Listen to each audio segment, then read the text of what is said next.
Imagine this. You're backing out of your driveway and accidentally hit your neighbor's fence. Or maybe you lose control for a moment and slide into their mailbox or even their house. It's a small mistake, but now there's visible damage to their property. So, who pays for it? In this video, we'll discuss the car insurance that helps when your car damages someone else's property. We'll cover how claims work and how to protect yourself from hefty out-of-pocket costs. When you damage someone else's property, it falls under property damage liability. This includes fences, mailboxes, garages, and even parts of their house. If you crash into your neighbor's wall, your liability insurance covers the repair costs as long as you have it. This coverage is required in almost every U.S. state for drivers with active insurance policies. Property damage liability pays for damage you cause to someone else's property in an accident, but it doesn't cover your own car. Here's how it works. If you damage your neighbor's fence worth $5,000, your insurance pays for it up to your policy limit. For example, if your limit is $100,000, your insurer covers repairs up to that amount.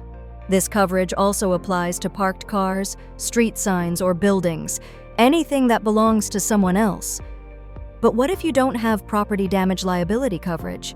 That's where things can get really expensive. Without it, you're personally responsible for every dollar of damage you cause.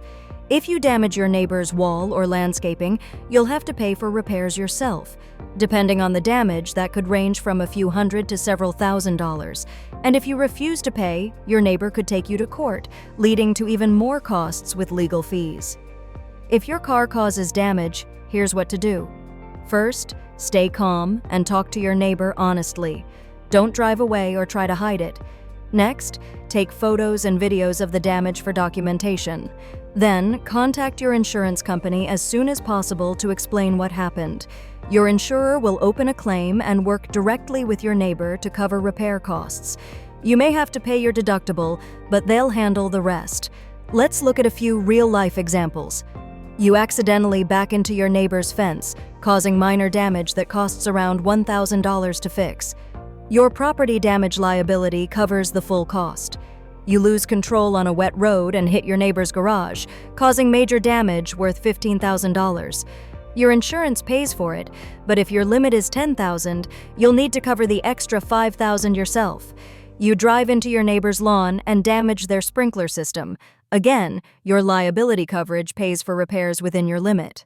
Every auto insurance policy has coverage limits, and in most states, the minimum required property damage liability is between $10,000 and $25,000.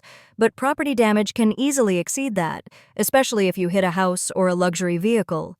That's why experts recommend having at least $100,000 in property damage liability coverage. It protects you from paying out of pocket if the damage costs more than the minimum coverage amount.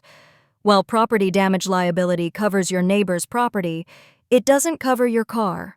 For your own vehicle, you need collision coverage, which pays to repair your car after hitting another object, even if it's your fault. Ideally, you should have both property damage liability and collision coverage for full protection.